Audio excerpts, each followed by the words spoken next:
He's already got Google reviews. Doesn't hurt, get more. But start focusing. You need to what? Increase your prices. It's game time and I'm up one. How many bottles of product? So we're about building relationships. So I'm a team of Glossy, the fastest growing brands for detailing products, chemicals, and coatings in the world. Hey guys, welcome to another edition of the Weekly Buff. And this week, this is a little bit different. We got behind the scenes of our first class for EVO installers who fly into Vegas to get certified and proficient in prep and paint correction. And we had a couple vehicles lined up for them. Guys, this was a great experience to show you guys what a professional installer has to be certified and what standards that we need to set in order to get them out there offering our coatings for all different services from paint, trims, wheels, glass. And we also go over the business side, teaching them what's important and how to walk a car with a customer, evaluate it, the sales process and marketing. Guys, I hope you enjoyed this Weekly Buff. It's awesome. Your own detail cart for the next 2 days. Make sure you take care of your detail cart, okay? This is gonna be where you store all your product that you're gonna be using. You got different machines on here, okay? You have, you're proficient with using high speed and dual action or just dual action? I just use dual action. I've used a force rotation. And then the flex. Yeah. So basically each one of these is gonna have one of our new micros. Everybody wants one of these. It's not coming till I think March because of the whole COVID shipping thing. A lot of the installers want multiple ones. You'll understand why when you start using these. These are great for tight areas. Okay. Each one of your carts has pads on it, has polishes. So let me show you. When you start to run out, come over this way.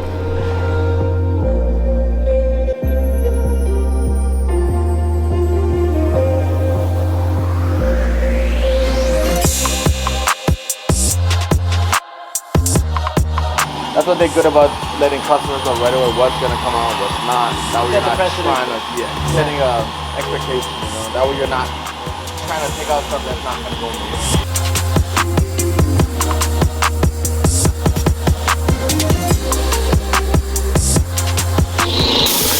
Yeah, that's good.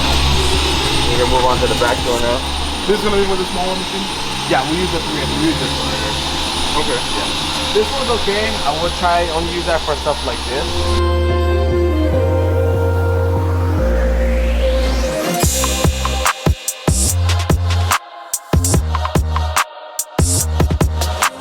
Guys, wash mirrors for detailing.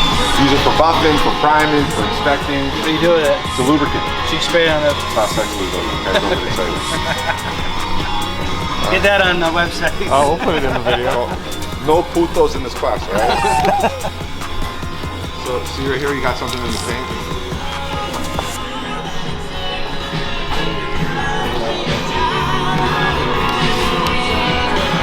So I'm using that as a lubricant so I don't scratch the paint.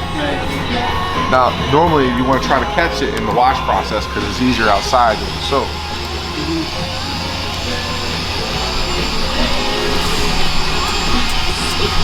See nothing between it, and then rub your hand. Smooth. There's still little dots there, you see that? This means it's been repainted. Those are called pinholes, right? When you see stuff like that, don't try to buff it out because that's deep in the urethane in the clear coat, okay? You can't change that. But what you want to do with your customers, always walk it. That's why we have those handheld lights. You can buy one at Home Depot, wherever. You always want to walk the car, be the expert, and let them know, hey, there's an issue here. I want to make sure you understand that's not going to change.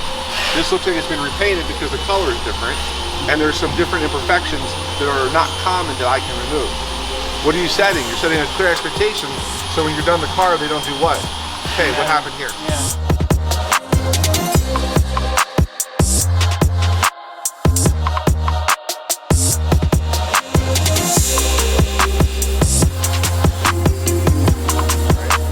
Product goes super far. So we're going to do here where we're going to trace it, you know what I mean?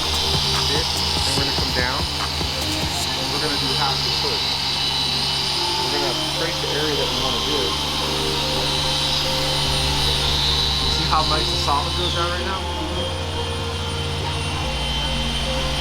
And then once I trace the area that I want to do, right, then I'm going to do what? Cross hatch. Why am I cross hatching? So you don't get the high or low spots, right? Now you can go right over the trim and everything. Now what I like to do is I like to do 2 cross patches real quick. That means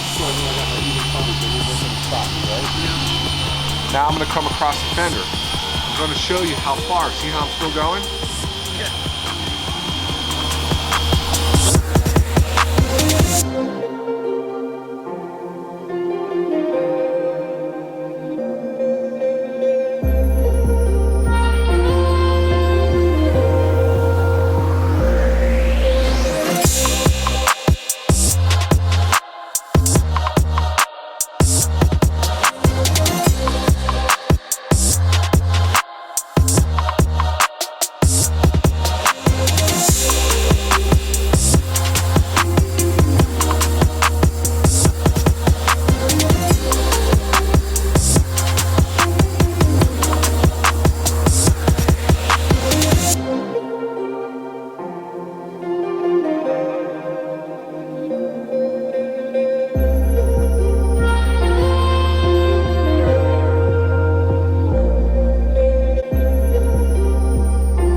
So you have 3 options there, 1, 2, 3, right? Any correction's the most important. Okay. You're adding those together.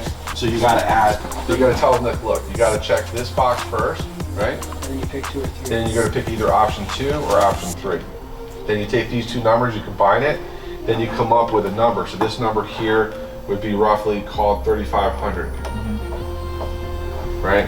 Now the customer is gonna bark because remember what I said, if you don't know their number before you make an offer, you can't close the deal. When do we want to ask the number? First, go through and find out what the options they will look. Because when you're sitting with that piece of paper and you're showing it to them, you're asking them, if we're gonna do the correction, which coating option? See, you have to You're go gonna through. figure out the number when yeah. I used to do sales with flooring, but so I get a little bit of a background, but not I do that obviously. Yeah. But tell me, with a 2-year coating and a 4-year coating, it's a price difference, but really, does the product cost more? Does it take more Not time to much put more. on? It's about No, the same. that's about the You're just same. paying for the, For the warranty, for the longer durability. But here's the thing. What happens is, I get to this number, Tony, right, this 3,500. I can just watch in their eyes, and you gotta stay quiet. Stop talking. I told Alex, shut the fuck up, right? Because you talk too much. And Marcy did too. She's like, shut the fuck up, right? Because he was giving shit away, seriously. He was like, you want my sink? You want my shoes? I'll give you my shoes. Yeah. You want my underwear? My belt? Yeah. Marcy's like, shut the fuck up, Alex.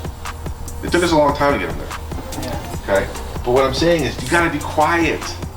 Look, smile, and says, you know what? It's only $3,500. What do you think? What's a good day for you to drop the car? What are you doing? You're assuming the sale. You already know you got it. Yeah. Now, you might not got it. You know you got the deal because they're there and they're in front of you. They're sitting in front of you. They're engaged. They know they want it because you've already showed them the value. You went through the process. But you know you got the sale. You might not be at that number. It might not be 3,500, but it'll be something close to it. Because you remember some of my interactive training when the guy says, look, I don't want to hurt your feelings, but I was really only looking to spend $1,000. What was my reply? Guess what? We're more than halfway there. That's good news. And they start laughing. He's watched me do it a million times, right? Yeah. And so what you got to do is, and this is what Alex didn't want to do, is he didn't know how to stay in the deal. See, too many people give up when they get that rejection or objection, and they're not looking for the whole of how do I make this work? How do I make this work? Right? Staying in the deal is super important. You got to stay in the deal until you figure out how you're going to get the car. Stay tuned and be sure to like or subscribe or ring the bell if you like this video. We'll see you next week.